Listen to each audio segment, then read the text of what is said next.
Alright, welcome back. We are going to continue our discussion of gases. We left off discussing the ideal gas law and using it to find one of those four variables.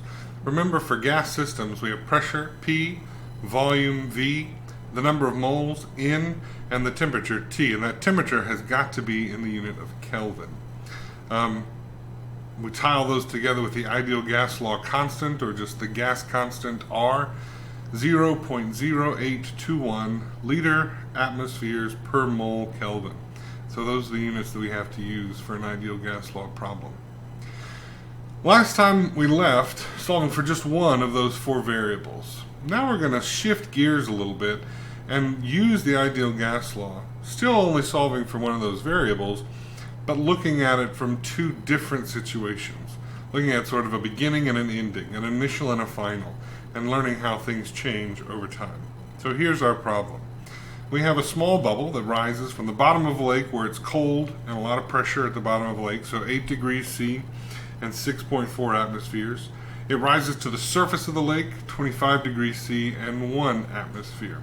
Now what we want to know is how big does that bubble get if it starts at a volume of 2.1 milliliters. And so, let's see, we have two different pressures, we have two different temperatures, we have an initial volume, we're asked to find a final volume. The only thing we don't have any information about is the number of moles. Now the number of moles, if it's a bubble, we can assume sort of stays constant as it travels from the bottom of the lake to the top of the lake. And so those number of moles are constant, and we can sort of rearrange the ideal gas law to help us out. Look something like this.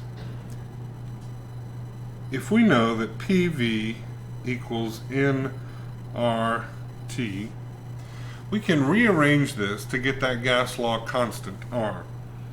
PV over NT is equal to R.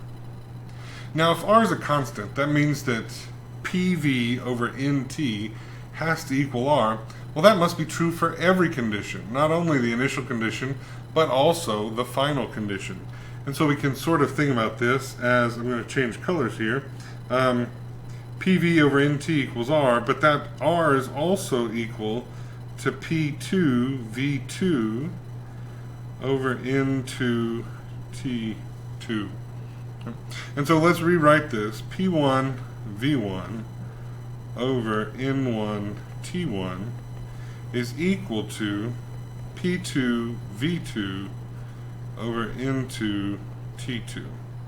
And so because those all equal R, remember, we can, as long as we know some of those variables, we can figure out what it is at what one of those variables is after a change has occurred. And so here all the ones correspond to the bottom of the lake, all the twos correspond to the top of the lake. Now since we're assuming that the number of moles stays constant, we can cross out those n's. Those n's have to be the same. We'll just jot that down over here. N1 equal to N2. Okay? Now we do have one more thing we have to do. Remember, we have to convert those temperatures into Kelvin. And so we have 8 degrees C plus 273.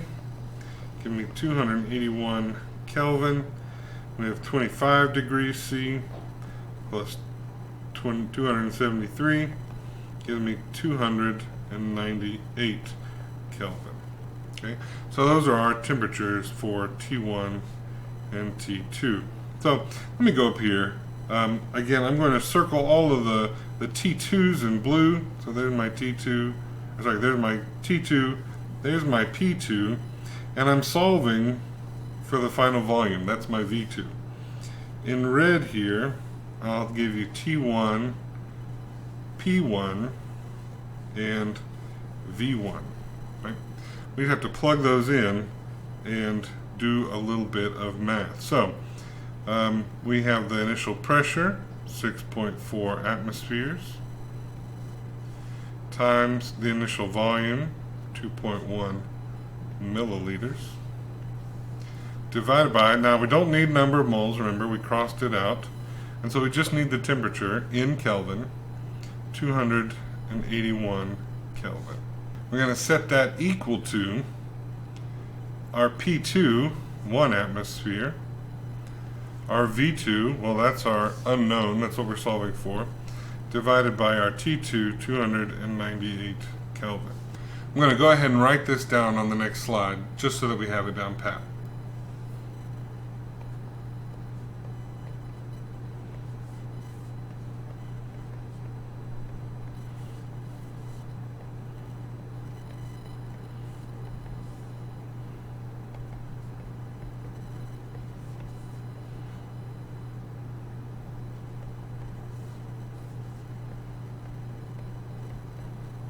And so we're going to multiply all this around so that we get V2 all by itself.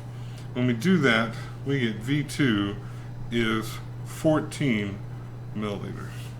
Okay?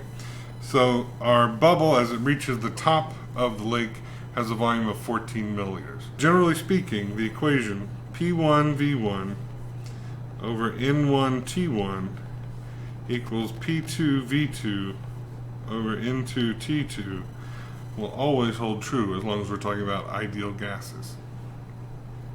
Alright, moving on to talking about gas density. And so when we talk about density, of course, we know that density is mass over volume. And we are going to discuss the density of a gas based on its molar mass. We talked in the last video that any gas that's treated as an ideal gas has a volume of 22.414 liters per mole as long as we're at STP, standard temperature and pressure. If that's true, then gases must all have different densities because 1 mole of hydrogen is very different from 1 mole of carbon dioxide. And so the density of a gas is directly related to the molar mass of that gas. And so when we talk about density calculations, again, density is the mass divided by the volume. So let's think about mass in a different sense. Mass is also related to the number of moles, but it's not exactly the number of moles, and so we're going to think about mass this way. The mass of our particular gas divided by the molar mass, I'm going to give that a big double M. Our textbook gives it a big script M if you've looked at the textbook. But the mass divided by the molar mass is equal to N, the number of moles. And so how can we rearrange this so that we get this mass bit into PV equals nRT? Well, it's going to look like this. We have P times V equals not N, but the mass divided by the molar mass times RT. Right? I've done that substitution where the number of moles is now the mass divided by the molar mass. Now I'm going to rearrange this so that I get density out of it. Density is M over V. Okay? When I do that, I get the pressure times the molar mass divided by RT. Okay? Make sure that you can do that rearrangement, make sure that you understand it, but this here is our density rearrangement in the ideal gas law. Now, the other thing that we can think about is the molar mass of a substance. If we're given the density, then we can calculate the molar mass by rearranging this in a similar fashion. Alright, so I am going to come back to our density is equal to P times the molar mass divided by RT. We can just rearrange that for molar mass, and we end up with molar mass equals dRT divided by P. So that's the exact same equation, just rearranged depending on what we're looking for. At the top, we're looking for density. At the bottom, we're looking for molar mass.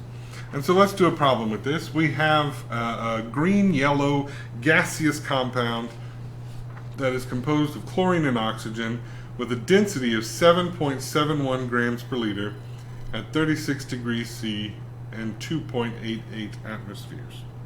Okay? So, we need to calculate the molar mass and determine its molecular formula. Since we're asking for molar mass, let's use that second equation that we just did. The molar mass is equal to the density times RT divided by the pressure. And so it gives us here the density, 7.71 grams per liter, times R, 0.0821 liter atmospheres per mole Kelvin. Kelvin, that means that this temperature needs to be in Kelvin. So we have 36 plus 273 equals 309 Kelvin.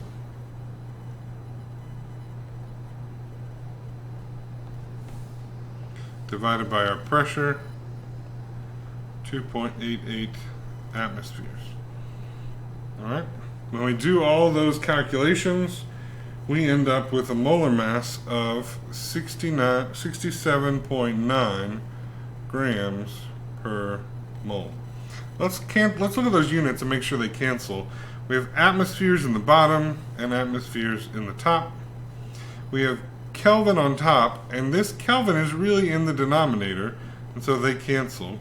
I have liters on top and liters here in the denominator, so they cancel, and I'm left with grams per mole, which is a molar mass unit.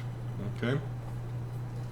So, 67.9 grams per mole. Now, the second part of this question, asking us to determine its molecular formula.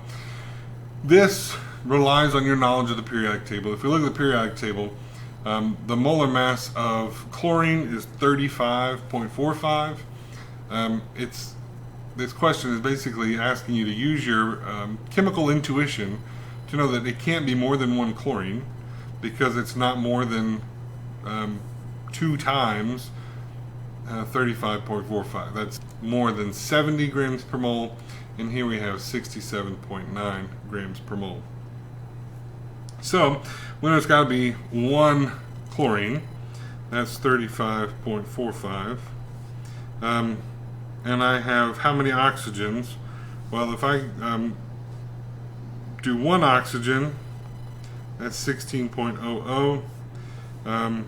I have a total of 51.45. If I add another oxygen, I'm just going to do this little scratch work over here, add one more oxygen, I get 67.45 grams per mole, and that's pretty close, right? We're only dealing with 3 sig figs here, and so we are pretty close. 67.5 grams per mole means that it would be ClO2 would be our formula, and 67.9 would be our molar mass. Okay, let's move on to our next topic. The next topic deals with gas stoichiometry. So we spent a lot of time in both Chapter 3 dealing with stoichiometry in terms of grams, Chapter 4 dealing with stoichiometry in terms of volumes and concentrations. Now we're going to deal with stoichiometry in terms of gases. So we start with some amount of reactant. It can either be in grams or in a volume, because we know how to convert from grams to moles, and if we have moles, then we can use the ideal gas law to figure out a volume if we need it. But we've got to go from either grams or volume to get to moles. So this is either going to be using, if we have volume, we're going to use the ideal gas law. If we're using grams, we're going to use the molar mass. Right? Moles of reactant to moles of product, that's just our mole to mole ratio. That's what we've been using for all these stoichiometry problems. And then depending on how the question's worded, we're going to grams or volume. And so again, we're either using molar mass if we're going to grams, or we're using the ideal gas law if we're going to volume. So let's take a look at a problem and see if we can work this. Sodium azide, NaN3, is used in some really old automobile airbags. Not very many use that anymore. The impact of a collision triggers the decomposition of this sodium azide to get sodium solid and nitrogen gas. calculate the volume of nitrogen generated at 80 degrees C, so a little bit high temperature, and 823 millimeters of mercury by the decomposition of 60 grams of sodium azide. So I have 60 grams of this, and I want to know how many liters of nitrogen we generate. So first thing I'm going to do is I'm going to take this to moles, and so the molar mass of sodium azide, let's see, I've got that here, is 65.02 grams per mole. And that'll give me the moles of sodium, moles of sodium azide. Then we're going to go to moles of nitrogen and liters of nitrogen.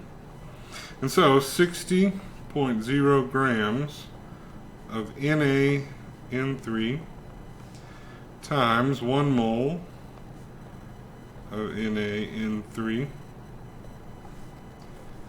is 65.02 grams. And then I use that mole to mole ratio. I have 3 moles of N2 divided by 2 moles of sodium azide. I work this out and I get 1.38 moles of nitrogen. Okay. That's not where the question asks us to stop, though. We're asked to go all the way to volume. So we're going to use the ideal gas law with 80 degrees C and 823 millimeters of mercury and 1.38 moles. So brand new slide, here we go. We have 80 degrees C. We have 823 millimeters of mercury. And we have 1.38 moles of N2. For the ideal gas law, again, remember lots of conversions. We're going to convert Celsius to Kelvin. That gives us 353 Kelvin. We're going to convert millimeters of mercury to atmospheres, and so we divide by 760, 1.08 atmospheres, and we're good with 1.38 moles of nitrogen. So PV equals nRT. We're solving for volume, so V equals nRT over P, 1.38 moles of nitrogen. Our gas law constant, hopefully you have this down pat, liters, atmospheres per mole Kelvin, 353 Kelvin at a pressure of 1.08 atmosphere. And we solve and we get 36.9 liters of N2. Okay, so these ideal gas law problems, gas stoichiometry problems, make sure that your temperature is in Kelvin, make sure your pressure is in atmospheres, and just solve as you would any other kind of stoichiometry problem. The last thing to talk about is partial pressure. Because gases occupy the volume of their container, their pressures are additive. So if I have some gas with a low pressure and some gas with a little bit higher pressure, if I put those two in the same container, the total pressure is going to be the sum of those two pressures, P1 plus P2. I think that's behind my webcam there. Okay. So let's take a look then at the equations that govern partial pressures. If we have two gases, A and B, they're red and green on the screen. I'll try to match that in my pen. The pressure of gas A is equal to, well, it's related to the number of particles of gas A, And of course, we don't deal with particles, we deal in moles, and so the pressure is directly related to the number of moles of gas. And so we get the number of moles of A times RT over V. Now we can do the same thing for B. The pressure that's due to B is equal to the number of moles of B times RT over V. And then if we wanted to, we could do the total pressure is equal to the total number of moles RT over V. Now this is a fine way of doing it, and if we knew all of these variables, it wouldn't be an issue to do it this way. If we have more than two gases, though, this gets a little cumbersome, and we shift to something called the mole fraction.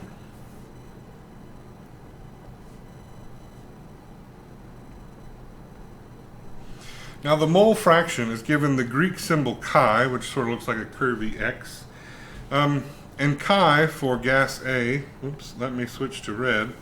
Chi for gas A is equal to the number of moles of A, it's mole fraction, so I bet you can figure this out, divided by the total number of moles. We could draw the same thing for chi B. The number of moles of B divided by N tot. And since we're only dealing with two gases, then we can do it this way. We can do that chi A plus chi B equals 1. These fractions are always less than 1, and they have to add up to equal 1. And so if we don't know 1, we can always subtract to find out what it is.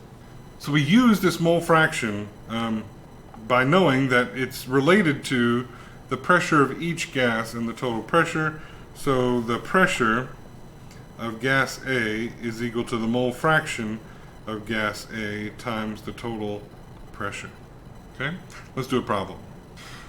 Okay, so we have a mixture of gases with 4.46 moles of neon, 0.74 moles of argon, and 2.15 moles of xenon. We're asked to find the partial pressure of each gas, given that the total pressure is 2 atmospheres. So the first thing to do is to calculate the total number of moles, and if we add all these up, we end up with 7.35 moles total. So then to calculate these partial pressures, remember we're going to use those mole fractions, and so the partial pressure of neon is equal to that mole fraction of neon. Well, that's 4.46 moles of neon divided by 7.35 moles total times the total pressure, 2 atmospheres. And we end up with 4.46 divided by 7.35. This is 0.607 times 2 gives us a partial pressure of 1.21 atmospheres. And we don't really need the neon there, but that helps us keep track of the different gases. So 1.21 atmospheres of neon. The pressure for argon is equal to that mole fraction of argon, 0.74 divided by 7.35.